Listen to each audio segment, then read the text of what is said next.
Have you ever imagined a world where your racing pigeon's flight isn't just watched, but predicted? Where an app tells you not just when your bird will return, but how wind shear at 200 meters will affect its speed, or how solar flares might disrupt its navigation 3 hours from now? It sounds like science fiction, but it's already happening. Right now in lofts across Belgium, China, the US, and Turkey, fanciers are using artificial intelligence to do what generations before could only dream of: see into the future of the race. And this isn't about replacing instinct with algorithms. It's about giving that instinct a compass made of data. The future of pigeon racing isn't coming, it's here, and it's being shaped by 3 quiet revolutions: intelligence, ethics, and unity. Let's start with AI, because it's the most misunderstood. Artificial intelligence in pigeon racing isn't robots or sci-fi labs. It's software that learns from thousands of past races. Imagine this: you enter your bird's age, sex, bloodline, and last race time. You input the release point, weather forecast, and wind direction. The AI cross-references this with 10 years of race data from your region and gives you a predicted return window, not as a guess, but as a probability curve. One fancier in the Netherlands used this to adjust his young bird training schedule. When the AI flagged high disorientation risk due to upcoming magnetic storms, he postponed his toss. His birds were the only ones in the club to return 100% that week. This isn't magic, it's pattern recognition at scale, and it's getting smarter every season. Some systems now analyze live GPS data mid-flight. If a bird suddenly slows or changes direction, the app alerts you possible hawk activity or entering high interference zone. You can't change the race, but you can understand it. And understanding reduces loss. But AI goes deeper than tracking. It's entering the loft itself. New feed optimization tools use your bird's weight, molt stage, and race schedule to generate a custom daily mix down to the gram. No more guessing if it's enough protein. The system tells you, add 3 grams of lentils today.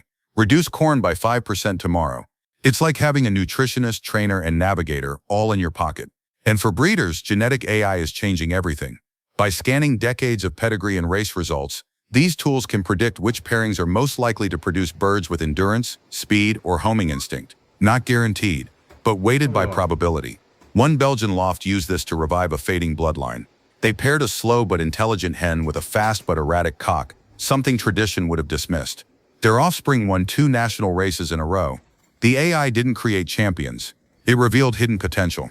But with this power comes a question no one saw coming. Where do we draw the line? Because if we can predict performance, can we engineer it? Already labs in Asia are experimenting with gene editing in pigeons, tweaking muscle fiber types for endurance or feather density for aerodynamics.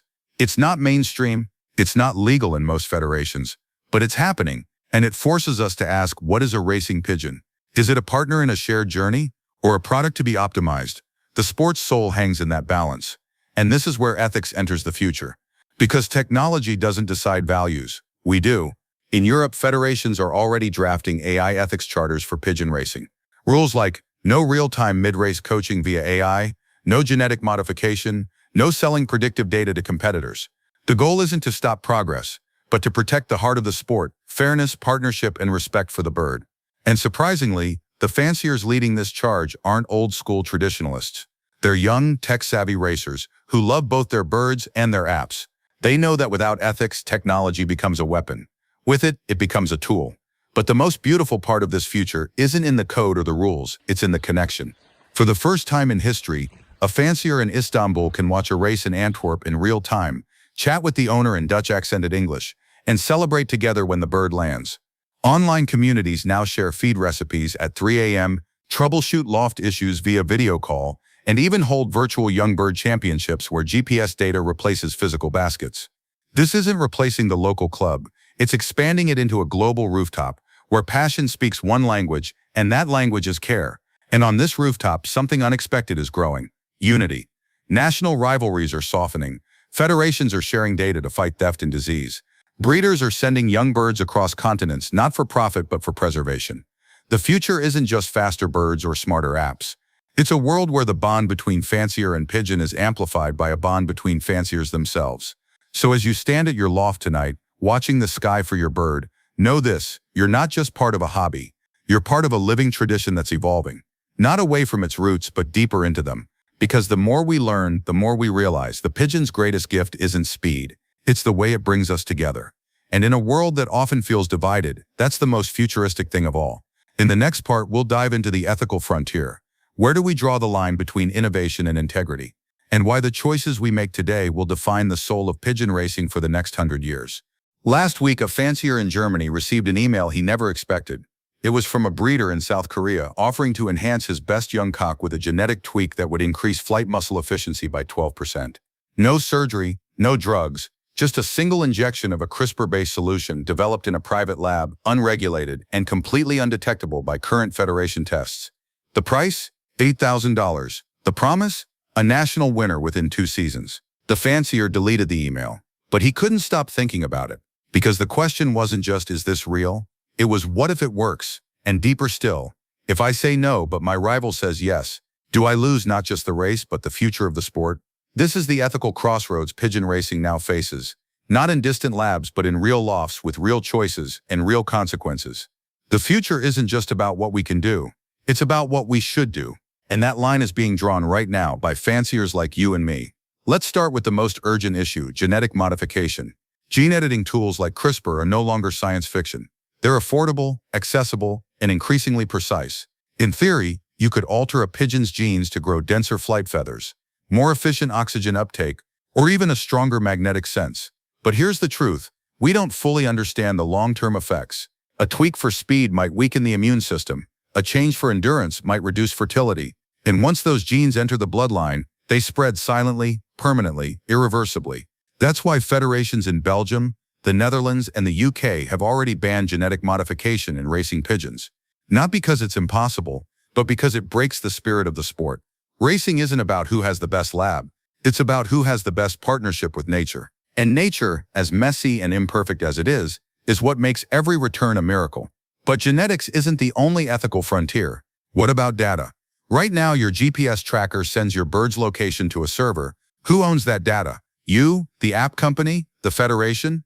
In 2023, a major racing app was caught selling anonymized flight paths to feed companies who then used the data to design region-specific mixes and target ads to fanciers based on their bird's weaknesses. You flew a slow race in headwinds? Suddenly, you're getting ads for wind resistance feed. It felt like betrayal, because your bird's struggle became someone else's profit. That's why a growing number of fanciers are demanding data sovereignty, the right to own, control, and delete their bird's data. Some new apps now offer offline-only tracking. Your data stays on your phone, never touches the cloud. It's less flashy but more honest, and that honesty matters. Then there's the question of fairness in technology itself. Not every fancier can afford a €200 GPS tracker, AI analytics, or custom feed algorithms. Does that mean only the wealthy can compete at the highest level? In Turkey, a group of small-town fanciers formed a co-op to share one tracking system among 12 lofts. They rotate who gets to use it each race. It's not perfect, but it's fair. And in rural India, fanciers are using open-source software on old smartphones to log race times manually, then pooling data to build their own local prediction models. Innovation doesn't have to be expensive to be powerful, it just has to be shared. Now let's talk about something quieter, but just as dangerous. The illusion of objectivity. AI systems are only as good as the data they're trained on, and if that data comes mostly from European or North American races, it won't understand the challenges of racing in monsoon season in Southeast Asia, or desert heat in the Middle East. An AI that says ideal release time is 7 a.m. might be deadly wrong in a region where 7 a.m. is already 40. So the future must be inclusive, not just in who races, but in whose knowledge shapes the tools. That's why global federations are now funding local data collection projects, ensuring AI models reflect the full diversity of the sport. But perhaps the deepest ethical question is this: are we turning our birds into data points? When every wing beat is tracked, every gram of feed measured, every gene analyzed, do we still see the bird or just the metrics? The best fanciers I know use technology, but never let it replace observation. They still watch how their bird walks, how it preens, how it coos at dawn. They know that no algorithm can measure heart, and heart is what brings a bird home through a storm, when every data point says it should give up. That's why the ethical future of pigeon racing isn't about banning technology, it's about using it with humility. Use AI to inform your decisions, but trust your gut when it disagrees. Use GPS to understand flight paths, but never stop watching the sky with your own eyes. Share data to help the community, but never let your bird become a commodity. Because at its core, this sport isn't about winning. It's about witnessing something ancient and wild choose again and again to come home to you. And that choice can't be engineered. It can only be earned. So as we step into this new era, let's carry one rule in our hearts. Technology should serve the bird, not the other way around. And if a tool ever makes us forget that, it's not the future we want. In the next part, we'll explore the rise of the global community, how virtual lofts, online championships, and cross-border friendships are turning pigeon racing into the world's most connected backyard sport. Last winter, during a snowstorm in rural Poland, a young fancier named Kacper couldn't leave his house for 3 days. His birds were restless. His training schedule was falling apart. He felt isolated, frustrated, and alone. Then he opened an app not for tracking, not for data, but for connection. Within minutes, he was in a video call with a fancier in Morocco, watching his birds fly free in the morning sun. Later, he joined a live discussion with breeders from Argentina, Japan, and Canada about molting in cold climates. By evening, someone from Ireland had sent him a handwritten feed recipe that had been in their family for 60 years. That night, Kacper didn't just feel less alone. He felt part of something bigger, a quiet, global brotherhood, bound not by borders but by birds. This is the most beautiful revolution happening in pigeon racing today, the rise of the global rooftop. For centuries, this sport lived in villages, behind fences, in local clubs where knowledge was passed hand to hand, often guarded like treasure. But the digital age didn't erase that intimacy. It multiplied. Now your loft isn't just 4 walls and a trap. It's a node in a worldwide network of care, curiosity, and shared wonder, and it's changing everything. Let's start with online communities. Platforms like Pigeon Talk, Racing Pigeon Forum, and even private WhatsApp groups have become the new clubhouses. But these aren't just places to brag about wins. They're spaces where a 16-year-old in Brazil can ask, "Why are my young birds not entering the trap?" and get answers from 3 veterans within an hour. Where a widow in Italy shares how she's keeping her late husband's loft alive and receives seeds, advice, and emotional support from strangers who feel like family. This isn't social media noise, it's digital kinship, and it's saving the sport in places where local clubs are fading. In the US, many rural towns no longer have active pigeon clubs, but their fanciers aren't quitting. They're going online. They watch live races from Belgium, study Dutch training methods, and even participate in virtual young bird challenges where GPS data replaces physical baskets. One such event last year had 1,200 participants from 47 countries. No trophies, no prize money, just the joy of racing together, even if you've never met. And then there's the rise of virtual races, structured, timed, and fair, but entirely digital.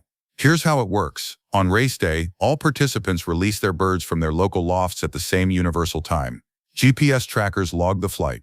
A central platform calculates speed, distance, and conditions, then ranks birds not by absolute time but by performance index, a formula that accounts for wind, temperature, and terrain. The winner isn't the fastest bird but the one that overcame the toughest odds. These races aren't replacing traditional ones, they're expanding access. A fancier with only 2 birds can now compete on equal footing with a loft of 50. A woman in Saudi Arabia, where public racing is restricted, can race her birds in privacy and still be part of the global scoreboard. And for young fanciers with no local mentors, it's a lifeline. But the real magic isn't in the races, it's in the aftermath. After every virtual event, participants share stories. "My bird flew over a storm but kept going," or "She landed on a stranger's roof and they called me from the ring number." These moments, once private, are now collective.